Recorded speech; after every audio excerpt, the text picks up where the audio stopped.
kulanti wanaagsan daawadayaal oo mar kale barnaamijkeena qubanaha maanta qodobada aan idinku hayno barnaamijka waxaa kamid ah doorashada madaxweynaha maamulka koonfur galbeed oo mar kale dib loo dhigay madaxda jabhadda ONLF oo maanta gaaray magaalada Addis Ababa ee dalka Ethiopia madaxweynihii hore ee Mareykanka George Bush oo 94 jir ahaa ayaa ku geeriyooday gobolka Texas sidoo kale waxaan idin haynaa wararkii ugu dambeeyay ee ciyaaraha iyo waliba qodobo kale aynu ku bilownay waxa magaalada Baydhabo maanta mar kale dib loo dhigay doorashadii madaxtinimada ee maamulka koonfur galbeed oo la filayay in 5 bisha December ay dhacdo guddiga qabanqaabada doorashada ayaa war-saxaafadeed qoraal ah ay ku sheegeen in doorashada magaalada Baydhabo lagu qaban doono 19 bisha December dib u dhacan ayay guddigu ku micneeyeen iyagoo aanan haysan waqti ku filan iyo waliba qalabkii doorashada lagu qaban lahaa guddiga ayaa sheegay inaan wax tababar la siin xubno kamid ah shaqaalahooda oo la socon doona qaabka doorashada dib u dhac ayaa yimid maalin kadib markii dowladda federaaliga ee Soomaaliya ay magaalada Baydhabo u dirtay ciidamo waxaana wasiir ka tirsan maamulka koonfur galbeed uu sheegay in ciidanka la geeyay Baydhabo ay gacan ka geysan doonaan sidii doorashada ay si nabadgelyo ah u dhici lahayd ugana hortagi lahaayeen al-shabaab inay qashqashaad magaalada ka samayso qaar ka mid ah siyaasiyiinta ayaa diiday qorshaha ay dowladda ciidanka ku geysay magaalada Baydhabo iyagoo hore dowladdu ugu eedeeyay inay faragelin ku hayso doorashada hogaamiyaha jabhadda ONLF Admiral Maxamed Cumar Cismaan iyo xubno la socda ayaa maanta ka degay magaalada Addis Ababa xarunta waddanka Ethiopia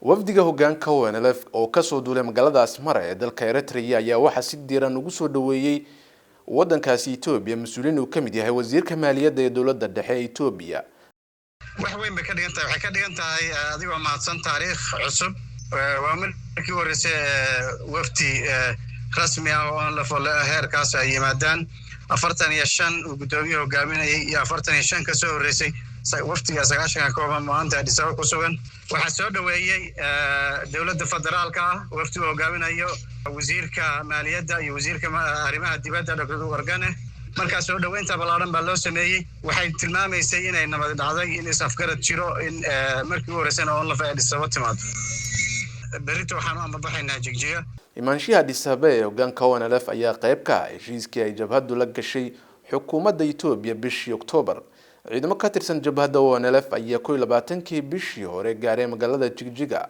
ONLF ayaa isku dayeysay inay si nabadgelyo ku raadsato halganka ay ku jirto mudaharaadyo kale ayaa maanta ka dhacay magaalada Paris ee waddanka Faransiiska kadib markii ay isku dhaceen ciidamada booliiska ee magaaladaasi iyo dad dibadbaxyo ka dhigayay fagaaraha caanka Champs-Élysées ee magaalada Paris booliiska ayaa dadka mudaharaad ka dhigayay u adeegsaday sunta dadka ka ilmeysiisa kadib markii ay mudaharaad sameeyayaashu ka gudbeen xeyndaab ay ciidamada amnigu ka sameysteen bartamaha Paris mudaharaadkan ayaa kii saddexaad oo dad ka careysan sar u kac ku yimid shidaalka ka dhiga magaalada Paris mudaharaadkan ayaa kii saddexaad oo dad ka careysan sar u kaca shidaalka ay ka dhigaan magaalada Paris muddo 3 toddobaad oo xiriir ah mudaharaad sameeyayaasha ayaa sidoo kale ka careysan maciishada qaaliga ee dalka Faransiiska iyo hogaanka madaxweyne Emmanuel Macron wakaalada wararka AP ayaa ku warantay in la xiray khadadkii tareenada ee tagi jiray fagaaraha Champs-Élysées ee magaalada Paris booliiskuna waxa ay sidoo kale xireen tobaneeyo kamid ah dadkii dibadbaxyada dhigayay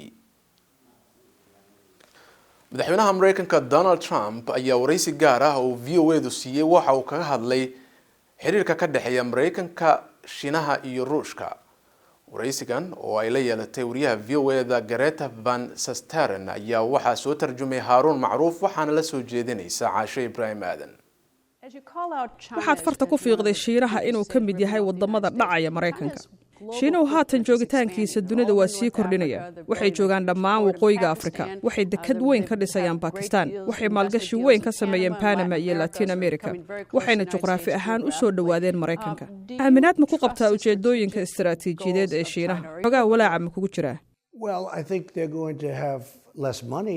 waxay ila tahay inay ku dhici doonto lacag yaraan ka liidata tan haatan haysata sababtoo ah heshiiska aan anigu la geli doono waxaadna eegtaa in canshuuraha haatan aan saarnay ay dhan yihiin $250 bilyan ama 25%.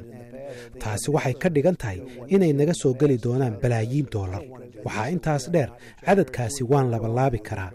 waxaan xataa ku samayn karaa wixii ay ku sameeyeen madaxweynayaashii igu horreeyey. sababtoo ah waad aragtaa waxa ku dhacaya Shiinaha. ma doonayo inaan tallaabadaasi qaado hadda, laakiin uma faa'iidayaan sidii hore marka aad barbar dhigtid wixii ay hadda ka hor samayn jireen. mar kale haddii aan ku celiyo, waxay ila tahay inaan meel wanaagsan joogno. laakiin marka aad eegtid dhinaca amniga qaranka, waxaad la socotaa in maalgashiga Latin America iyo dhammaan dunida waxay u muuqataa inay door isa soo taraya ku yeelanayaan dunida. waan ogahay, laakiin waxay ku jiraan dayn. waa inay dayntaasi bixiyaan. waxay kharash garaynayaan lacag badan. ma wax aan la dhacsanahayba? waa maya. waxaanse ogahay inay qiimo sare ugu fadhido. meelo badan oo ay cag dhigteenna uma shaqayn doonto. waxaad qorshaynaysay inaad la kulantid madaxweyne Putin. waadse ku gacan seertay. miyaad la kulantay? muxuu ahaa ajendaha aad madaxweynaha kala hadashay? iyadoo la eegayo wixii ka dhacay Ukraine, gaar ahaan maraakiibtii iyo badmaaxiintii, xilligan kuma habboona. waanse la kulmi doonaa. waxay ila tahay inaan xiriir wanaagsan leenahay. waxay ila tahay inaan xiriir wanaagsan la lahaan doono Ruushka iyo Shiinaha iyo cid kasta oo kaleba wakhtiga ku habboon. maxay kula tahay inuu ka damacsan yahay Ukraine? muxuu u qabsaday maraakiibta iyo badmaaxiinta?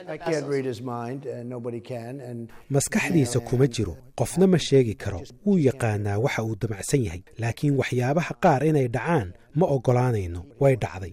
laakiin anigu qayb kama noqon karo. mid ka mid a waxyaabaha taabanaya dhaqaalaha dunida waa isbeddelka cimilada. waa maxay mowqifka aad ka taagan tahay isbeddelka cimilada? sidee ayayna u saamaysay dhaqaalaha caalamka oo dhan? waa arrin aad u sahlan. waxaan anigu doonayaa waa hawada ugu nadiifsan iyo biyaha ugu nadiifsan caalamka. waxaan doonayaa biyo nadiif ah oo layska dhex arki karo. waana waxaan haysanno. dadaal fiican ayaan ka samaynay dhinaca bii'ada. taas ayaan doonayaa. laakiin anigu waddankan kama dhigayo mid kaca oo aan shaqo ka soconin inta aan isku dayayo inaan ilaaliyo xeerar laga yaabo inay yihiin kuwa aan macno lahayn. haddii aad eegtid Shiinaha iyo waddamada ay ka jirto hawada wasakhaysan oo aan haysan hawo wanaagsan, taas ayaa u soo gudbaysa Maraykanka. dadku ma doonayaan inay ka hadlaan, laakiin way noo soo tallaabaysaa. sidaasi darteed annaga hawadeennu nadiif ayay ahaanaysaa, laakiin iyagu taasi ma haysanayaan.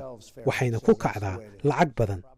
xaqiiqadu waxay tahay aad baa hawadeennu ay nadiif u tahay, laakiin kuma bixinayno kumanaan bilyan oo dollar si aan dadka kale hawadooda u nadiifinno, annaga oo aan taayada wanaajin. siyaasaddaydu waa mid sahlan. waxaa lagu magacaabaa Ameerika ayaa mudnaanta koowaad leh. sidaasoo ay tahay, waxaan dunida u noqonaynaa daris wanaagsan, laakiin waa inaan si cadaalad ah u macaamilnaa. sidaas ayayna ahaanaysaa. madaxweynihii hore ee Mareykanka George H.W. Bush ayaa ku geeriyooday magaalada Houston ee gobolka Texas gelinkii dambe ee Jimcaha xilliga Texas. haddaba si aan arrimahan wax badan ugu ogaano waxaan wax ka weydiinayaa madaxa laanta afka Soomaaliga ee VOA Cabdiraxmaan Yabarow. Cabdiraxmaan, maxaad nooga sheegi karaysaa taariikhda madaxweynihii hore ee Mareykanka Bush? mahadsan Jamal. madaxweyne George H.W. Bush waxa uu ka mid yahay madaxweynayaasha Mareykanka ee taariikhda weyn ku leh in hoggaanka dadaal badan loo soo galo oo khibrad weyn oo aan la hilmaami karin kule waddankan Mareykanka. George Herbert Walker Bush oo loo soo gaabshay inta badan George H.W. Bush waa mid aad u ballaaran. wuxuu ahaa nin dhinac walba ka dhisan marka ay noqoto xagga siyaasadda iyo xagga waxbarashadaba. George H.W. Bush waxa uu dhashay bishii Juun 12keedii sanadkii 1924. xalay markii uu dhimanayay goor dambena 94 sano ayuu ku dhintay. waxa uu ku dhashay magaalo yar oo la yidhaahdo Milton oo ku taala gobolka Massachusetts. waxaa dhalay isaga laftiisa senator la odhan jiray Prescott Sheldon Bush iyo hooyadii oo ahayd Dorothy Walker Bush. 20 jir buu ahaa markii uu dagaalkii adduunka labaad uu galay isaga oo pilot ah oo weliba diyaaradii uu ku duulay la soo riday oo si dirqiya uu ku baxsaday. sanooyinkii 67 ilaa 71 aqalka Koongareeska ee wakiilada ayaa loo soo doortay. 1980 ayay ahayd markii hankiisa meeshii ugu sarreysay uu gaarsiiyey oo uu u baratamay madaxweynenimada. laakiin dhinaca jamhuuriga waxaa isaga ka badshay Ronald Reagan oo markaa madaxweynenimo ku soo baxay 1980. isaguna wuxuu u noqday madaxweyne ku-xigeen. 1980 ilaa 1988 madaxweyne ku-xigeen ayuu Ronald Reagan u soo ahaa. markii reegan ay u dhammaatay ayaa 1988kii uu isagu u baratamay madaxweynenimada wuuna ku guulaystay waxaana uu noqday madaxweynihii 14aad ee Maraykanka. dhinaca bariga dhexe waxaa George H.W. Bush si weyn loogu xasuusan doonaa dagaalkii Kuwait ee bilowday 2 August 1990kii ee socday ama la soo afjaray ilaa 28 February 1991kii markaas oo Maraykanku intuu Kuwait u hiiliyey ciidamadii Saddam Hussein ee ku duulay Kuwait uu ka soo saaray dalka Kuwait Ciraaqna ay wadankeedii dib ugu soo noqotay.